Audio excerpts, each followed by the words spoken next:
pronounced its verdict in the contempt case against me.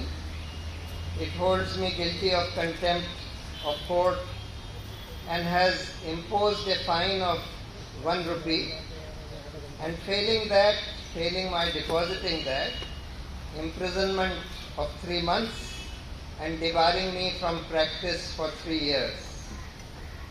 I had already said in my first statement to the court, and I quote, "I am here to cheerfully submit to any penalty that can be lawfully imposed upon me for what the court has determined to be an offence and what I consider to be the highest duty of a citizen.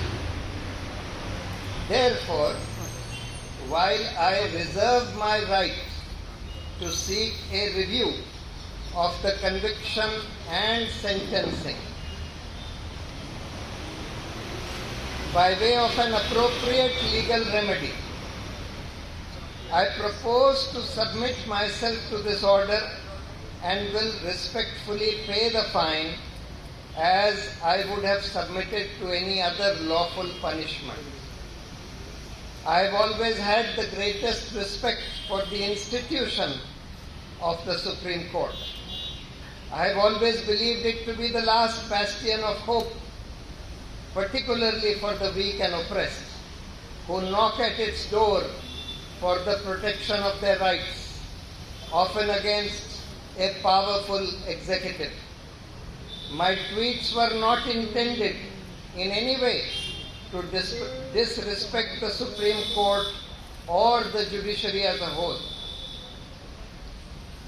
but were meant to express my anguish at what I felt was a deviation from its sterling record. The issue was never about me versus the Supreme Court, much less me versus any honorable judges. When the Supreme Court of India wins, every Indian wins. Every Indian wants a strong and independent judiciary. Obviously, if the courts get weakened, it weakens the republic and harms every citizen. I am extremely grateful and humbled by the solidarity and support expressed by countless persons, former judges, lawyers, activists, and fellow citizens who encouraged me to remain firm and true to my beliefs and conscience. They strengthen my hope that this trial may draw the country's attention to the cause of freedom of speech and judicial accountability and reforms. What is very heartening is that this case has become a watershed moment for freedom of speech and seems to have encouraged many people to stand up and speak out against the injustices in our society. I would be failing in my duty if I do not thank my legal team. There were many of my colleagues working in my legal team. I can't name all of them, many. Especially senior advocates Rajiv Dhawan and Dushyant Dave. I am more confident now than ever before that truth shall prevail.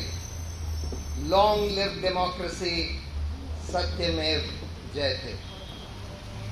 I'll just translate it in Hindi. मैं इसको हिंदी में अनुवाद कर देता हूँ मेरे statement का. आपको स्टेटमेंट की कॉपी मिल जाएगी. सुप्रीम कोर्ट ने अभी अपना फैसला सुनाया है मेरे खिलाफ कंटेम्प्ट केस में.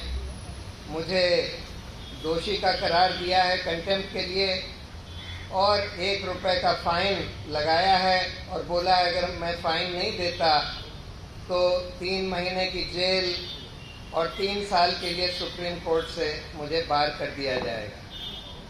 मैंने पहले ही बोला था कि मैं जो भी सुप्रीम कोर्ट मेरे खिलाफ सेंटेंस देगा मैं उसको खुशी खुशी मान लूँगा. ऑफ कोर्स सब्जेक्ट टू मेरी जो राइट है इसके खिलाफ अपील करने की, क्योंकि मैंने जो कहा है वो मुझे लगता है, सुप्रीम कोर्ट ने तो उसको बोल दिया कि ये कंटेम्प्ट है, मुझे लगता है कि वो हर नागरिक का सबसे अहम कर्तव्य है।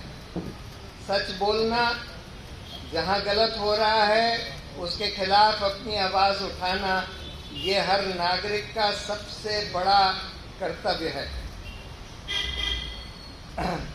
तो मैं ये फाइन दे दूंगा, लेकिन जो मेरा राइट है इसके खिलाफ चाहे रिव्यू फाइल करने का, चाहे रिट फाइल करने का, दोनों कंटेम्प्ट का जजमेंट और सेंटेंसिंग के जजमेंट को चैलेंज करने का, वो सब मैं करूंगा। और अगर और भी कोई पनिशमेंट इम्पोज किया होता वो भी मुझे मान्य था। ऑब्वियसली सुप्रीम कोर्ट का फैसला सबको मान्य होता है। मेरे लिए सुप्रीम कोर्ट के प्रति बहुत गहरा रिस्पेक्ट रहा है शुरू से, जब से मैं प्रैक्टिस करता रहा हूँ। अब मुझे करीब 37 साल हो गए, 37 साल से ज़्यादा। और मैं ये मानता हूँ कि सुप्रीम कोर्ट वो आखिरी जगह है, खासकर गरीब और कमज़ोर लोगों के लिए, जो उनके पास आते हैं अपने हकों की रक्षा कराने के लिए, और खासकर एक बहुत स्ट्रॉन्ग गवर्नमेंट जब उनके हक वायलेट करती है उसके लिए जब आते हैं। मेरे ट्वीट कोई सुप्रीम कोर्ट या न्यायपालिका को चोट पहुंचाने के लिए नहीं करे गए थे, लेकिन इसलिए करे गए थे कि मुझे लगा कि सुप्रीम कोर्ट हाल में जो इनका बहुत अच्छा रिकॉर्ड रहा है उससे थोड़ा सा फिसल गया। ये इशू ये नहीं है कि मेरे बनाम सुप्रीम कोर्ट के जजों के या मेरे बनाम सुप्रीम कोर्ट के। सुप्रीम कोर्ट को जीतना चाहिए। सुप्रीम कोर्ट अगर स्ट्रांग होता है और स्वतंत्र होता है तो हर नागरिक इस देश का जीतता है, ये देश जीतता है। अगर सुप्रीम कोर्ट कमज़ोर होता है तो हर नागरिक के लिए हार। मैं अपनी कृतज्ञता और आभार प्रकट करता हूँ। इतने सारे लोग जो मेरे लिए, मेरे सपोर्ट में, मेरे संग सॉलिडारिटी में खड़े हो गए, चाहे वो जज रहे हों, पूर्व जज, चाहे वकील रहे हों, चाहे एक्टिविस्ट रहे हों, चाहे आम नागरिक रहे हैं, इतने सारे लोग खड़े हो गए।